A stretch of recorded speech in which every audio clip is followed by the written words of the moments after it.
In today's video, we have a lot to cover, including the latest trade talk for the offseason, including a potential huge trade between Ottawa and Calgary. We'll talk about what's speculated on that front, plus with all the talk about the Coyotes possibly moving to Salt Lake City, Utah. There's new information today from Elliotte Friedman suggesting that the new ownership group that would have the team in Utah would be expected to be big spenders and likely play a big role in the free agent and trade market over the summer. We'll discuss some of the trade targets and UFAs they could possibly target once that is completed and the team actually relocates. We have some other updates on that situation as well. Plus, we have some huge other news. Hutson Celebrini's won the Hobey Baker Award. Montreal assigned top prospect Lane Hutson. And we have lots of other injury updates, including a potential miraculous return of Vegas Golden Knights captain Mark Stone. All that and more coming up next. So welcome back to another video here at Top Shelf Hockey. As I mentioned, we have a lot to cover here today. Let's get started first with some information from last night's action. We saw lots of huge games in the Eastern playoff race, and we saw Sidney Crosby hit a pretty significant milestone. Of course, the Penguins were playing the Red Wings last night. Very big game considering both teams were neck and neck for the final playoff spot in the Western or Eastern Conference wildcard race. And Sidney Crosby picked up an assist on the winning goal by Erik Karlsson, and that was career assist number 1,000. So that's a huge milestone for Crosby. With the points he picked up in last night's game, it also puts him number 10 all time. So he's moved into the top 10 scoring race, passing Phil Esposito. So that's a phenomenal career statistic for Sidney Crosby, of course, who has missed a lot of time. Remember, too, early in his career, he battled some significant injuries. And, there was at one point his career was at risk. And imagine if that wouldn't have happened, he'd probably at least have a couple hundred more points and be higher on the list. Depending on how long he plays, he can definitely move up higher on this list, no doubt. But to get into the top 10 and have 1,000 career assists is it's a pretty special accomplishment. If you think about the number of players that don't get to 1,000 points, or even the ones who have hit 1,000 points, it's a small group considering the number of plays. And for him to have 1,000 assists alone, that's pretty crazy. That puts him at 1,591 career points now. So just a phenomenal, amazing career. Continues to get better. Crosby and of course the Penguins picked up the overtime win, getting back into a wild card spot. Of course, we saw the Flyers beat the Rangers, which was not something we expected the way they've been playing lately, but they get back into the mix. The Islanders beat Montreal in overtime to kind of give themselves a little bit more breathing room in the number 3 spot in the Metro. The Capitals lost an important game to Buffalo as well, which hurt their case. So it's certainly far from settled in that Eastern Conference race for the last couple spots there, but certainly Pittsburgh and Crosby kind of wheeling them in has been one of the better fun stories to watch as well here down the stretch. We also got some other news today regarding the Four Nation FaceOff International Tournament that'll take place in 2025, so just under a year from now. Team Canada has finally revealed its general manager, and that's going to be Bruins GM Don Sweeney. He's also confirmed that Jim Nill of the Dallas Stars will be an assistant or associate general manager with the club as well. They'll likely add a couple more NHL general managers to their staff as well to kind of round out their the total staff, but Sweeney will be the head of it for right now. We've also got confirmation that it will be hosted in Montreal and Boston. February 12th to the 25th will be the dates. Team USA, we already knew their GM was going to be Bill Guerin, but they confirmed today that the USA staff would also be comprised of Panthers GM Bill Zito, Devils GM Tom Fitzgerald, and Rangers GM Chris Drury, all having the titles of assistant GMs for Team USA. So some big news there and some good opportunities on that front. As I mentioned, the big story we've been following here for the last number of days and is going to probably continue to be until this is settled is the Arizona Coyotes and the relocation talk that we've been hearing about them going to Salt Lake City, Utah. I do have a video that I posted earlier today with a lot of significant updates. Just to kind of quickly summarize, if you want more of an in-depth analysis on what I talked about in there, I certainly recommend checking out that video. But just to kind of summarize what we learned this morning from Elliotte Friedman was that a lot of the players and staff on that team are feeling really much basically pissed off and feeling betrayed. Betrayed is the term he used. I feel that they can't trust the owner there, Alex Muriel, that, with all the talk and all the information they were led to believe, just like the public, that they were going full speed ahead here, trying to get this new arena and get this land auction that they were, negotiating in behind the scenes for quite some time to sell the team and have it relocated. Just doesn't give a lot of people very good vibes. The way they've been treated in an organization, not good. I know head coach Andre Tourigny's kind of spoken in a little bit as well. We did learn as well, since I made that video, that GM Bill Armstrong, who was not on the road trip, was flying in to meet up with the team in Edmonton and was supposed to address the team before tonight's game. So as I record this video, I'm not sure if that's taken place yet.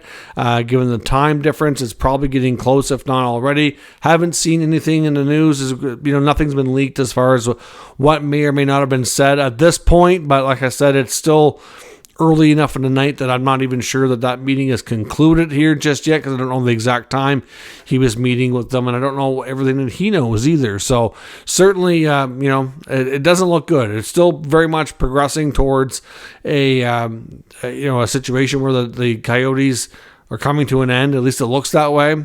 Doesn't look like there's time or any miracle of the whole thing, riding in on a white horse to save the day type of thing. That doesn't seem to be a heroic type of thing to be taking place. It seems like this is pretty much we say a done deal. Until it's done, no, it's not done. But right now, the latest intel is this is going to be officially announced by the NHL and Gary Bettman, most likely April 18th. So we will stay tuned for that. Said there was some other intel as well. The Coyotes and some other internal issues they've been having, not paying their hotel bills earlier this season as well. And the NHL having to intervene there. Like I said, it's really, I hope people understand why those of us who've been skeptical of this ownership group all along have been so. Like, when you keep hearing stories like that, you can't pay your hotel bills or won't pay, regardless if it's a can't or a won't. Your business practices suck, and the way you treat people kind of suck. And to expect them to be looking after $1 billion project with no prior experience, it just doesn't exactly fill you with confidence that they're going to be able to get it done. So I do feel terrible for the Coyotes fans, and I do think that it's a viable market in the right situation. I just think if the NHL goes back there, they need to get a different ownership group. It just seems amazing to me that market has been plagued with not great ownership. Like, no matter, I'm not sure how many owners, I can't think of, since they've been there, it's like 27 years. They've got I don't know how many different owners. It's changed hands more times than most franchises, and nobody can seem to get it right. It just blows my mind. But yet we keep hearing that the market is good. It's a big market. It's a huge population. I get it. But if they're going to go back there, then they need to get stuff settled and sorted well before going there so that they don't run into this again. So we'll see. But certainly check out my other video with all the other news on the relocation updates that came earlier today if you haven't already. Lots of other big news around the NHL today. Some signings in Florida. Florida continues to sign these UFAs, between college UFAs or European. They signed Wilmer Skoog, I think that's how you pronounce his last name, Skoog. Gets a 1-year, 2-way deal. He's 24, an undrafted player. Now, he's already played with their organization, but only as an AHL only deal. He went 4 years at BU and then American Hockey League time. So he will get upgraded from a AHL only contract to a 2-way NHL deal. The Florida Panthers also signed Oliver Ocular on a 1-year ELC as well. He's an undrafted European forward. So the Panthers have made some interesting moves in that regard lately. Some big updates around injuries before we get into another important signing here. But the Rangers today confirmed that Filip Chytil has been medically cleared and is able to practice with the team again. We weren't sure if Chytil would be back this year or not after dealing with a serious concussion, but there's no timeline for him to return into game action. Obviously, he's going to require some practicing time, but he's back and he's going to place with the team, and he's able to practice and get back at it. So that's great news to hear that he's feeling a lot better at the very least. And we'll see. They've been obviously chugging along without him, so I don't know what that'll mean for lineups come playoffs, or considering the number of days between now and when the playoffs starting. I would think he would be available to play in the playoffs, even if he's not at the very beginning, that he would be at some point. So either way, good update on his health. Connor McDavid skated today. He says that he's not going to rush his return, though, not playing tonight. and is going to be sitting out.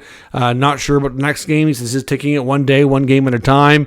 Basically, it was a nagging injury, something happened earlier in the year and just kind of re-aggravated. It's nothing too serious, and the team seems confident that if he gets enough proper rest, then he'll be fine for playoffs.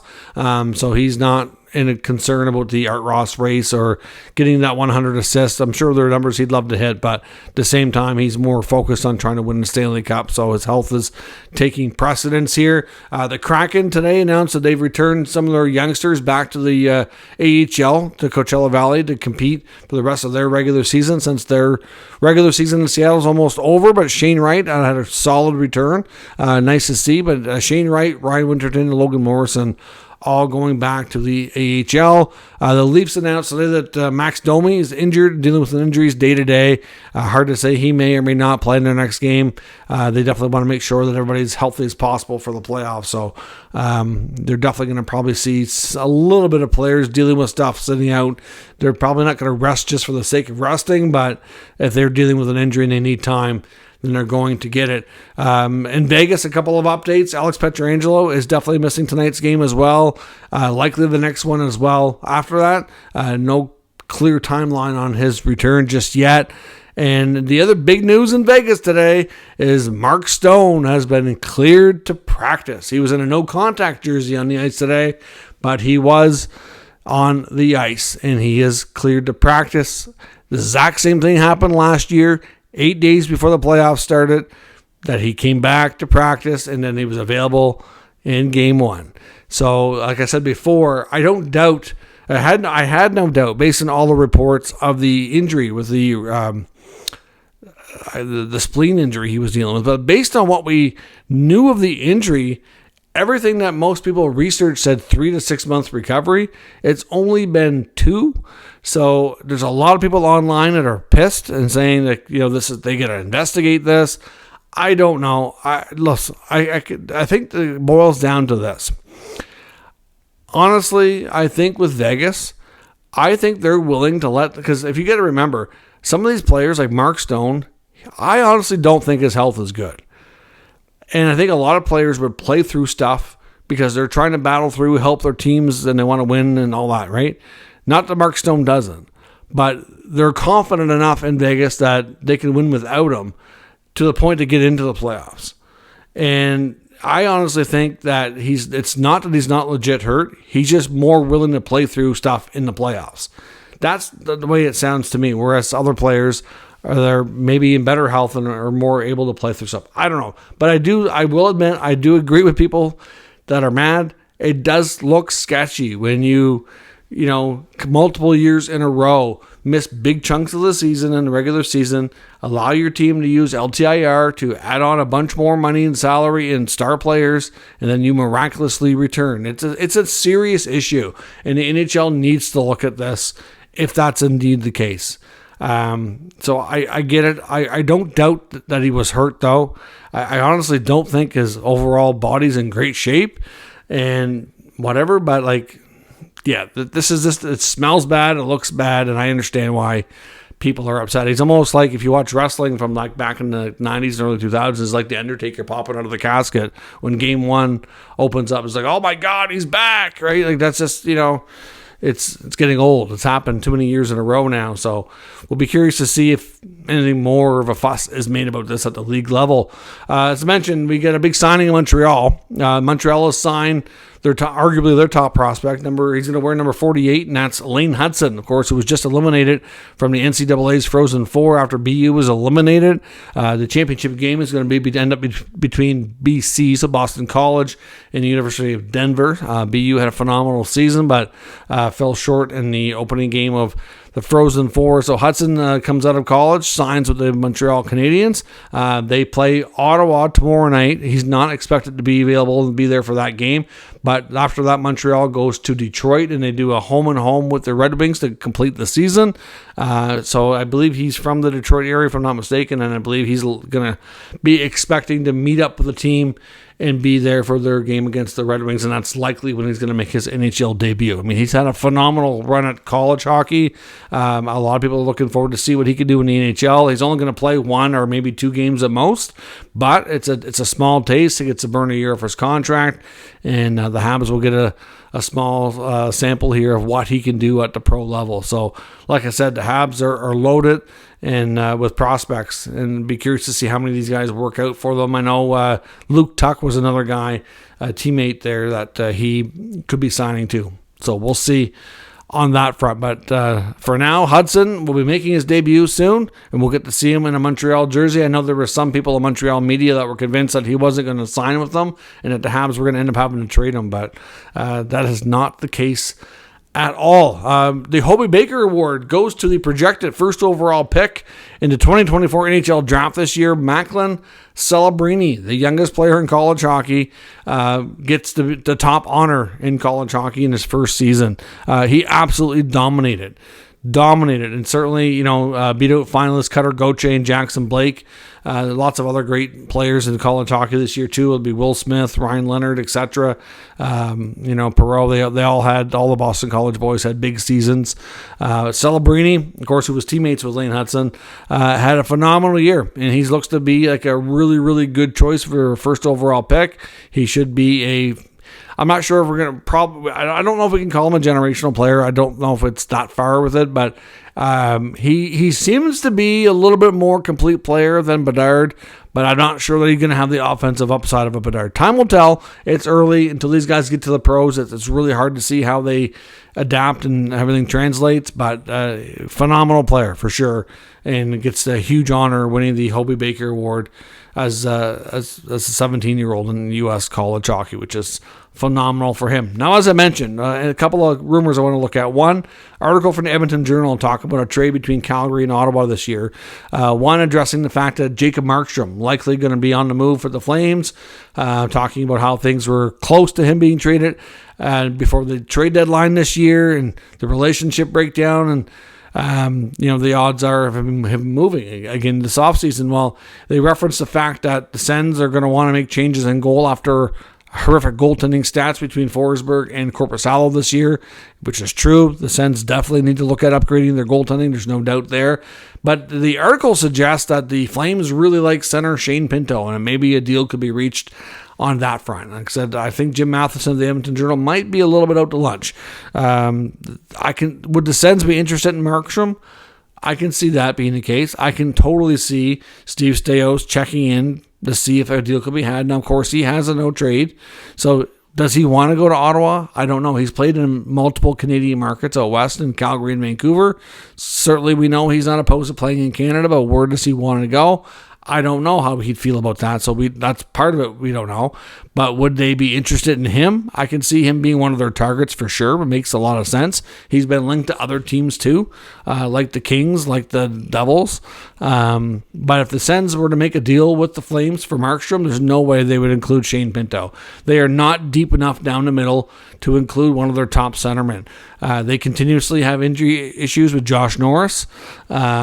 They can't rely on him. That's 2 years now that he's lost most of the season playing time because of shoulder injuries. They can't take the chance on moving one of the other guys and have Norris get hurt a third time and be career-ending or something. Besides Timmy Stützle, Shane Pinto is their next best center when you factor in Norris being unreliable.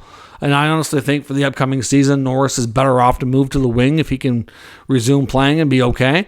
Because I do have Ridley Gregg, of course, who's still quite young. And at this point, it looks like he's going to be a center. And again, another player that the Sens wouldn't want to part with. Down the middle is extremely important. You got to be deep down the middle, a good blue line, and a good goaltender if you're going to be a cup contender. The wingers are the easiest to rotate in and out. So in all honesty, I don't think that Ottawa would want to include a center. They have some defense that they might be willing to include. They have some interesting young D, like maybe they include Jacob Bernard-Docker, right shot defenseman who's young. I believe he's actually from the Calgary area. I know he's from Alberta.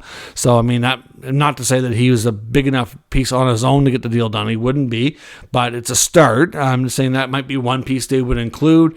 They have some other young forward assets as well that maybe they consider looking at, but I don't see them really wanting to take a whole lot off their roster. If they did, I don't know what they're going to do. I know at the beginning of this year, Matthew Joseph was all the rage about the trade rumors because of his contract, and the amount he made was also pretty much the same. They needed to free up in cap space, and there was a whole question there. Then he had a phenomenal start, but then he's been cold. He's got 1 goal in his last 26 games, which we've seen before. You love his speed, you love his tenacity, but then the production is just not consistent. But he has high potential. When he plays in the top 6, he gets points. When your top 6 is healthy and you have to drop him down, then, so I don't know if Calgary would have interest there. And so there's lots of prospects, maybe a first-round pick. I don't know exactly what it would cost to get Markstrom in Ottawa, but in all honesty, Shane Pinto would not be an option, I don't believe. But there's lots of other pieces there that the Flames might like. Maybe it's Chytil, because we don't know what they're going to do in the back end either with him. Based on the Noah Hannafin signing, I think Sens fans and Sens management are probably content that maybe they can't afford to keep Chytil, because with Hannafin's, Chytil's not going to get more money than Hannafin. Hannafin making 7.35 or whatever it was that he got from Vegas. Like, in all honesty, like, if they can get Chytil signed around like $6 million or even under, I don't know if they can do that, but obviously he'll get a raise, but then maybe he's worth keeping. Like, he's got a lot of things to like, but there's some aspects of his game that need some work. So I don't know what to do on that back end if I'm Ottawa, but either way, there's pieces there. A deal could be had. I'm just not sure that the way this article presents itself would be how it would go down. Now, as far as the Coyotes moving to Utah and then the new ownership there, the deep pockets of Ryan Smith taking his team into being aggressive, like Elliot Friedman said, there's been rumblings for a while that this Coyotes team was going to be big spenders in the offseason, which he said confused a lot of people because the Coyotes are never big spenders. And really, like, if they stayed in Arizona, they would not be. There's no way. Right? They couldn't even retain salary on their trades to move some veterans at the deadline. They're not going to be big spenders. But if they're being relocated with a new owner, that makes all the sense in the world. He's not going to want to bring that team to Utah for their first season and not make a big splash and get a better quality team on the ice. So look at what's out there in the free agent market. There's Steven Stamkos. There's Sam Reinhart. There's Jonathan Marchessault. I'm not saying he's going to get any of those guys for sure, but you have to think that if they make it to free agency on July 1, that their team would be all over talking to them. And then you got for trades, I was like, well, you're looking around the league at some young players that would fit well with that group that might be available. Trevor Zegras. You want to bring a player into your organization who's, like, look at the Zegras effect in Anaheim. Like, he's already been on the cover of the NHL game. Very highly skilled player. There's a lot of questions about his future with the Ducks.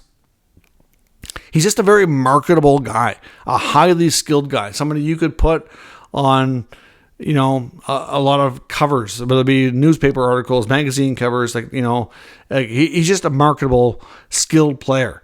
Is he the biggest superstar in the league? No, but at the same time, like, he's a highly skilled guy that gets a lot of headlines. So to me, he's a guy that he's also a guy that can sell tickets because of his highly skilled plays. And look at some of the more crazy plays we've seen Zegras involved in his young career, right? So I won't be surprised at all if Zegras is traded this summer. And, you could see a team like this Utah team go after him. They've got some great young talent there, whether it be Logan Cooley, Dylan Gunter, that he could, maybe mesh with very well, Clayton Keller. Like, this team is not that far off from taking a big step. You add a few pieces in there. If they're aggressive this summer, where they actually get an owner that can spend money.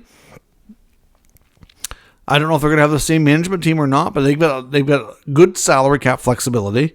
They have lots of draft picks that they've accumulated. They are well positioned, very well positioned to make a big splash, whether it be acquiring people through trades or talking to these free agents. Now, it's hard to say how the free agency is going to go.